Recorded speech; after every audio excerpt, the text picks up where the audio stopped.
కాకినాడ జిల్లాలో సంచలనంగా మారినటువంటి ఘటన తుని జ్ఞానేశ్వరి 2.5 ఏళ్ల చిన్నారి అదృశ్య ఘటన.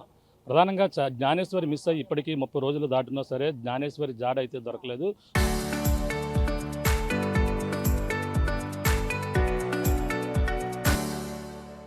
పోలీసులు ఒక మిస్సింగ్ కేసును అంతకు మించి కూడా పనిచేస్తున్నటువంటి పరిస్థితి ఓ పక్క కనబడుతుంది. కానీ జ్ఞానేశ్వరి ఏమైనది కూడా మొత్తం రాష్ట్ర వ్యాప్తంగా కూడా సంచలనంగా మారింది. ఈ విషయంపై ఇప్పుడు 30 రోజులు దాటింది. దీనిపై వివరాలు ఎలా ఉన్నాయి, ఇప్పటి వరకు కూడా ఎటువంటి ఇన్వెస్టిగేషన్ చేశారు అనేది కూడా మరిన్ని విషయాలు తెలుసుకునేందుకు తుని రూరల్ సిఐ చెన్నకేశ్వరరావు గారు మాట్లాడే విషయం ప్రయత్నం చేద్దాం. సార్ చెప్పండి, ఈ తుని జ్ఞానేశ్వరి మిస్ అయ్యి 30 రోజులు దాటిపోతుంది. దీనిపై ఇప్పటి వరకు కూడా ఇన్వెస్టిగేషన్ ఎలా కొనసాగింది సార్? మీరు అంటున్నట్టు 30 రోజులు నిన్నటితో కంప్లీట్ అయ్యాయి. కానీ ఈ 30 రోజుల్లో ఏవైతే ప్రాబబిలిటీస్ ఉన్నాయో అన్ని యాంగిల్స్లో 100% మేము మా యొక్క ఇన్వెస్టిగేషన్ మెథడ్స్ ఏవైతే ఉన్నాయో అన్నీ అప్లై చేయడం జరిగింది. మిగిలిన 2 ప్రాబబిలిటీస్లో ఏంటంటే, ఒకటి ఏదైనా యానిమల్ క్యాచ్ చేసి ఉండాలి, ఇది ఫారెస్ట్ ఏరియా కాబట్టి, డీప్ ఫారెస్ట్ ఏరియా కాబట్టి. రెండవది ఎవరైనా unknown stranger, even cell phone use చేయడం కానీ ఇటువంటి నాలెడ్జ్ లేని వాళ్ళు ఎవరైనా ఈ సంచార జాతుల వాళ్ళు ఈ కొండల మీద తిరుగుతూ ఉంటారు. ఈ పక్షులను పట్టడానికి, ఈ ఉడుములు ఇలాంటి జంతువులను పట్టుకోవడానికి తిరుగుతూ ఉంటారని మాత్రం తెలిసింది. అటువంటి వాళ్ళు ఎవరైనా ఇటువంటి జనసంచారం లేని ప్రదేశాల్లో నుంచి, అడవుల్లో నుంచి అలా అడవుల్లోకి తీసుకునైనా వెళ్ళిపోయి ఉండాలి. ఎందుకంటే ఆ పాప ఒంటరిగా ఉంది, ఎవరు లేరు, తీసుకువెళ్ళిపోయి పెంచుకోవచ్చాను కానీ, లేదా ఎవరికైనా పిల్లలు లేని వాళ్ళకి ఎంతో కొంత అమ్ముకోవాలని కానీ ఏదైనా దురుద్దేశంతో కానీ తీసుకెళ్ళి ఈ 2 ప్రాబబిలిటీసే ఉన్నాయి. అయితే ఫస్ట్ ప్రాబబిలిటీకి సంబంధించి ఫారెస్ట్ అంతా కూడా క్షుణ్ణంగా ఫస్ట్ వారం రోజుల్లోనే గాలించడం జరిగింది. అయితే ఇన్డెప్త్ మనం గృహాల్లోకి, కొండల్లోకి, బాగా హిలాక్ ఏరియాలోకి వెళ్ళే పరిస్థితి అయితే లేదు. డ్రోన్స్తో అన్నీ కూడా వెరిఫై చేసాం. ఇక రెండవది, ఈ రెండవ ప్రాబబిలిటీస్ ఏదైతే ఉందో ఎవరైనా తీసుకెళ్ళి ఉండొచ్చు అన్న యాంగిల్లో మొత్తం రాష్ట్రం అంతా కూడా ఇప్పుడు వెరిఫై చేస్తున్నాం. ఈ సంచార జాతుల వాళ్ళు ఎక్కడెక్కడ ఉన్నారు, ఇక్కడికి ఎవరైతే వచ్చారు, ఎవరు వెళ్ళారు, ఈ చుట్టుపక్కల ఉన్న 30 ఏరియాల్లో ఉన్నటువంటి సీసీ ఫుటేజ్ని వెరిఫై చేయడం, 6 టవర్స్లో ఉన్న టవర్ డంప్ కాల్స్ని వెరిఫై చేయడం. సుమారు ఇప్పటి వరకు 6,000 నుంచి 7,000 మంది ఈ 2 రోజుల్లో ఎవరైతే ముందు వచ్చి వెళ్ళారో అన్ని కాల్స్ని 1 by 1 వెరిఫై చేసుకుంటున్నాం.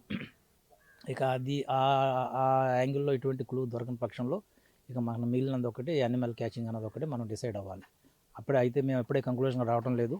ఇంకా వెరిఫై చేయవలసిన కొన్ని ఏజెన్సీ ఏరియాలు బాగా ఎవరైతే ఈ సంచార జాతుల వాళ్ళు ఎక్కడైతే ఉంటారో ఆదిలాబాద్, మహబూబ్ నగర్ ఇటువంటి ఏరియాల్లో ఎక్కడైతే ఉంటారో అక్కడ కూడా మా టీమ్స్ వెళ్ళే ఇవన్నీ వెరిఫై చేసుకొని రూల్ అవుట్ చేసుకున్న తర్వాతనే మేము ఏదైనా ఒక డెసిషన్ చెప్పగలం.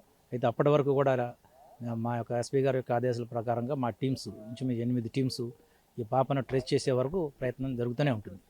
అంటే ప్రధానంగా ఎటువంటి ప్రాంతంలో యానిమల్స్ లేవని కూడా అటవీ శాఖ అధికారులు థర్మల్ డ్రోన్లో వాళ్ళ టెంపరేచర్ని బట్టి ఏమీ లేవని కూడా చెప్పడం జరిగింది. మరి అప్పుడు యానిమల్ ఎలా అవుతుందని కూడా పాసిబిలిటీ ఎలా ఉంది చెప్పలేము. ఇప్పుడు యానిమల్స్ లేవనడానికి అడవి పందులు ఉన్నాయి, అడవి కుక్కలు ఉన్నాయి.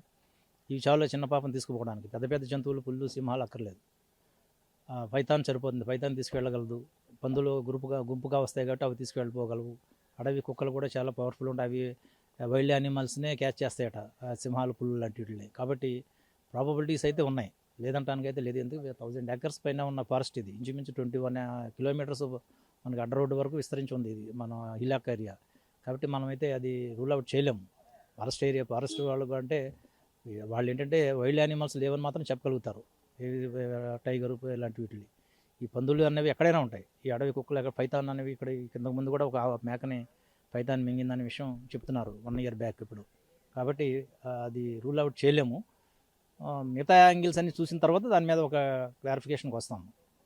అంటే ప్రధానంగా ఒక అనుమానం, అంటే కారు ఏదో వచ్చింది గతంలో 6వ తేదీన మిస్ అయిన పాప, అప్పుడు కారు అనుమానాస్పదం జరిగింది, అదే కారు నాపై అటాక్ చేసిందంటూ పాప తాతయ్య కోటేశ్వరరావు గారు చెప్తున్న పరిస్థితి, దాన్ని ఏ విధంగా వెరిఫికేషన్ చేశారు? అదే నిన్న ఆయన చెప్పిన తర్వాత వెరిఫై చేయడం జరిగింది. ఆయన చెప్పిన కారు నెంబర్ కూడా ట్రేస్ చేసాం. అయితే అది కారు నెంబర్ కాదు, లారీ నెంబరు. అదేవిధంగా ఆ ఏరియా ఎక్కడైతే యాక్సిడెంట్ అయిందన్నారో అక్కడ ఉన్న సీసీ ఫుటేజ్ కూడా వెరిఫై చేయడం జరిగింది. అది ఓన్లీ అది యాక్సిడెంటల్గా జరిగిన ఇష్యూ తప్ప ఈ ఇష్యూకి దానికి సంబంధం లేదు. ఏదైతే కారు సస్పెక్ట్ చేసామంటున్నాడో ఆ కారుని ఆ రోజునే మనం ఎగ్జామిన్ చేయడం జరిగింది. అవన్నీ కూడా రూల్ అవుట్ చేసాం. అది వాస్తవం కాదు.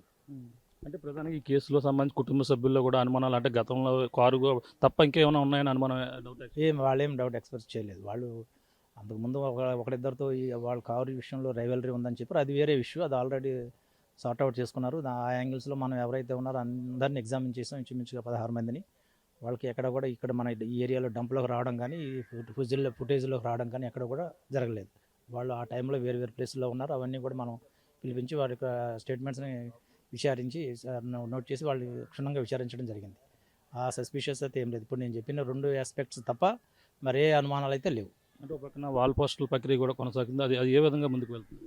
ఇప్పుడు ఏజెన్సీ ఏరియాలో ఇప్పుడు ఎవరైనా సంచార జాతుల వాళ్ళు తీసుకొని పోయి ఉంటే ఆల్రెడీ మేము ₹1,00,000 క్యాష్ రివార్డ్ ఇచ్చాం కాబట్టి వాళ్ళు ఆ డబ్బు కోసమైనా కానీ ఇంకేదైనా ఉద్దేశంతో తీసుకెళ్ళి ఉండొచ్చు. కాబట్టి అటువంటి వాళ్ళు ఎవరైనా ఉంటే అక్కడైనా వదిలిపెట్టి మాకు సమాచారం ఇస్తే మేము పాపను తీసుకురావచ్చు అనే ఉద్దేశం ఒకటి. ఒకవేళ ఎవరైనా అటువంటి పాప అన్నోన్ కొత్తగా తెచ్చుకున్న పాప ఎవరైనా ఉంటే, అబ్జర్వ్ చేసిన వాళ్ళు ఎవరైనా ఉంటే మాకు సమాచారం ఇస్తారన్న ఉద్దేశంతో మొత్తం ఏజెన్సీ అంతా కూడా ఇప్పుడు మేము పాంప్లెట్స్ అవన్నీ కూడా బాగా పంచిపెట్టడం, ఈ కరపత్రాలు అంటించడం అన్నీ కూడా చేస్తున్నాం. అంటే సింగిల్గా ఎవరైనా తీసుకెళ్ళి ఉంటే వాళ్ళు భయపడి ఉండొచ్చు. పోలీసులు ఇంత మీడియాలో వచ్చింది, పోలీసులు ఇంతలా పనిచేస్తున్నారు, పాపను మాకు దొరికింది కాబట్టి మేము అప్పచెప్తే మమ్మల్ని ఏం చేస్తారనే భయం కూడా వాళ్ళలో ఉండే అవకాశాలు ఉంటుందండి. ఎస్, అది కూడా ఉండే ఉంటుంది. అందుకనే చెప్తున్నాము, వాళ్ళు పాపని తీసుకొచ్చి అప్పచెప్పినట్లయితే వారి మీద ఎటువంటి కేసు ఉండదు.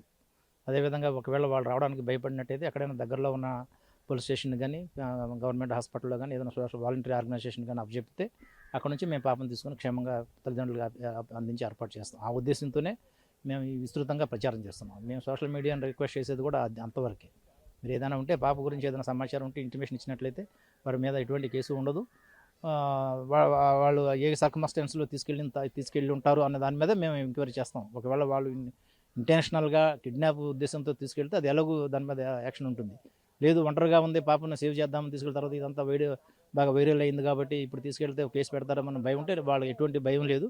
వాళ్ళు తీసుకొచ్చి మాకు అప్పచెప్తే క్షేమంగా ఆ రివార్డ్ అమౌంట్ కూడా వాళ్ళకి ఇచ్చేస్తాం. అంటే ఒక కేసు మిస్సింగ్ కేసు సంబంధించి శక్తికి మించి మొత్తం పనిచేశారు ఎంతమంది.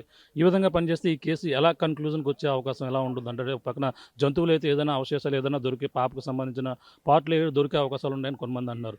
తీసుకువెళ్ళి ఉంటే కనీసం ఇంట్లో ఏదో ఊర్లో మిస్సింగ్ కేసు ఎవరెవరు పాప కొత్తగా కనిపించి ఉందని కూడా ఎవరో ఇటువంటికి కూడా 30 రోజులు దాటినా రాకపోవడానికి కారణాలు ఏమి ఉండొచ్చు? అదే ఇప్పుడు ఉన్నది సెల్ ఫోన్ ఉపయోగించిన వాళ్ళు, ఈ మెయిన్ స్ట్రీమ్ రోడ్ల మీదకి రాకుండా మోటార్ సైకిళ్ళు, వెహికల్స్, వాహనాలు వాడకుండా ఈ అడవులు గుండా తిరిగి సంచరించే జాతులు కొన్ని ఉంటాయి. సంచార జాతుల వాళ్ళు ఇంకా అడవుల్లోనే ఉంటారు. అవసరమైతే 1 వీక్ 10 డేస్ అడవుల్లోనే జీవిస్తారు. వాళ్ళు అడవి ప్రాంతం నుంచి రాత్రిపూట ఏదో ఒక టైంలో ప్రయాణం చేస్తూ ఉంటారు. వాళ్ళు అలా నడుచుకొని చాలా కిలోమీటర్లు నడుచుకొని వెళ్ళిపోగలరు. అటువంటి వాళ్ళు ఎవరైనా తీసుకెళ్ళి ఉంటే మనకు ఇన్ఫర్మేషన్ రావడం కొద్దిగా లేట్ అవుతుంది. కాబట్టి అటువంటి వాళ్ళ కోసం ఇప్పుడు మనం ప్రయత్నం చేస్తున్నాం. అంతకు మించి వేరే ఎవరైనా పాపని కిడ్నాప్ చేసే స్కోప్ అయితే ఇక్కడ లేదు. ఇక మిగిలింది అది కాని పక్షంలో మనం ఏదైనా యానిమల్ క్యాచ్ చేసి ఉండాలి. అదైతే మేము ఇంకా అది ఫైండ్ అవుట్ చేయలేదు. ఈ మిగతా ప్రాబిలిటీస్ చూసిన తర్వాత అప్పుడు ఏంటన్నది డిసైడ్ అవుతాం. అంటే మేము తల్లిదండ్రులతో కూడా మాట్లాడడం వాళ్ళు ఒకటే చెప్తున్నారంటే ఒక రోజు 2 రోజులు వెతికి వదిలేస్తారు అనుకున్నాం, కానీ ఇంత స్థాయిలో 30 రోజులు దాటినా సరే ఇంకా పోలీసులు ఈ విధంగా పనిచేస్తున్నారంటే మేము హ్యాట్సాప్ చెప్పాలంటూ కూడా వాళ్ళు చెప్తున్న పరిస్థితి. పామెల తోట కూడా క్లీన్ చేశారు, తాటలతో శుభ్రం కూడా చేశారు, పక్కన ఎన్డీఆర్ఎఫ్ ఎస్డీఆర్ఎఫ్ బృందాలు మొత్తం అన్ని కూడా తిరిగారు. ఆ రోజు మిస్ అయిన రోజు కూడా మీరు కొండ కూడా ఎక్కారని కూడా చెప్పుకొస్తున్నారు. ఈ పరిస్థితిని ఎలా చూడాలి?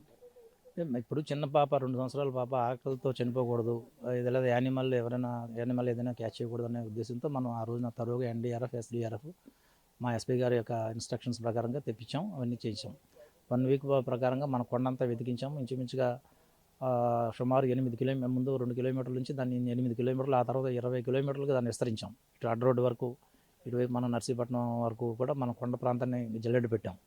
అడవిలో అయితే మనకి ఎటువంటి క్లూ దొరకలేదు కాబట్టి ఇప్పుడు మనం మిగతా ఆస్పెక్ట్స్లో వెరిఫై చేస్తున్నాం. ఎవరైనా తీసుకువెళ్ళిపోయి ఉండొచ్చు అనే ఆస్పెక్ట్స్లో ఇప్పుడు మనం ఇన్వెస్టిగేషన్ చేస్తున్నాం టెక్నాలజీని ఉపయోగించి.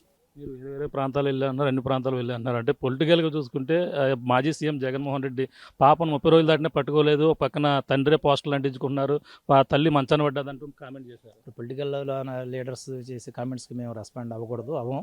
మా ప్రయత్నం మేము సిన్సియర్గా చేస్తున్నాం. డిపార్ట్మెంట్ మాకు ఒక పరిధి ఉంటుంది కాబట్టి ఆ పరిధిలో మేము ఏదైనా మాట్లాడగలం. పొలిటికల్ లీడర్స్ ఎవరైనా మాట్లాడితే వారి మా ఆఫీసర్ సమాధానం చెప్తారు. మేమేం చేస్తున్నాం అన్నది ఇప్పుడు మీరు తల్లిదండ్రులతో మాట్లాడారు కదా, మేము ఎంత ప్రయత్నం చేస్తున్నాం. ఇప్పుడు జనరల్గా మిస్సింగ్ కేసు అంటే 1 or 2 days 3 days దాని మీద కాన్సన్ట్రేషన్ చేస్తాం. ఆ తర్వాత మళ్ళీ వేరు కేసులు వచ్చేస్తాయి మనకి. మేము 1 month నుంచి ఈ కేసు మీద మేము కాన్సన్ట్రేట్ చేసాం. మిగతా వర్క్ కూడా కొంత నెగ్లెక్ట్ చేసాం. ఎందుకంటే ఈ పాపను ట్రేస్ చేయాలనే పట్టుదలతో ఇంకా రోజుకి దాన్ని ఇంకా స్ట్రెంథన్ చేస్తున్నాం తప్ప ఇంతవరకు ఎక్కడ కూడా మేము దాన్ని సడలింపు ఇవ్వలేదు. కాబట్టి వేరు వేరు ఎవరో మాట్లాడిన దానికి మేము రెస్పాండ్ అవ్వము. అంటే దీని మీద కంక్లూజన్గా పాపను పట్టుకుని తీరే వరకు కూడా ప్రయత్నం జరుగుతుంది. డెఫినెట్గా పాప బతికి ఉంటే 100% పాపను ట్రేస్ చేస్తాం. లేదు దురదృష్టవశాత్తు మరి ఏదైనా కారణంతో ఆ పాప ఏదైనా యానిమల్ క్యాచ్ చేస్తుంటే అది ఆ విషయాన్ని కూడా ఒక కంక్లూజన్కి వస్తాం.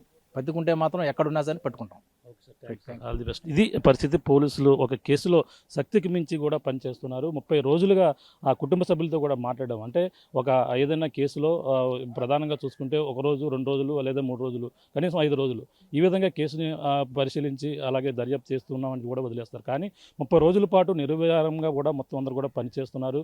యంత్రాంగం, ప్రభుత్వ యంత్రాంగం, పోలీసులు అయితే దీనిపై ఒక అనేక ప్రాంతాలు కూడా వెళ్ళారు. అలాగే ఏదైతే సంచారదారులకు సంబంధించిన వారు వచ్చి ఉంటారని కూడా మరోపక్కన పూర్తిగా దర్యాప్తు అయితే కొనసాగుతున్న పరిస్థితి ఒక పక్క కనపడుతుంది. అడవిని మొత్తం జల్లెడ పెట్టాం, ఎక్కడ అడవి జంతువుల యొక్క జాడ కనిపించలేదు. కానీ ఏదో జరగరాని జరిగి ఉండే అవకాశాలు కూడా లేకపోలేదంటూ కూడా ఈ అడవి ప్రాంతంపై కూడా అనుమానాలు అయితే ఉన్నట్టు పరిస్థితులు ఉన్నాయి కూడా చెప్పుకొస్తున్నారు. ఏదేమన్నా ఈ కేసులో ప్రధానంగా శక్తికి మించి పనిచేస్తున్నాం. ఏదైనా పాప బతికి ఉంటే మాత్రం ఖచ్చితంగా పట్టుకుని తీరుతాం. తల్లి వద్దకి చిన్నారి జ్ఞానేశ్వరిని చేరుస్తామంటూ కూడా పోలీసులు అయితే ఒక కాన్ఫిడెన్స్గా అయితే చెప్పుకొస్తున్న పరిస్థితి.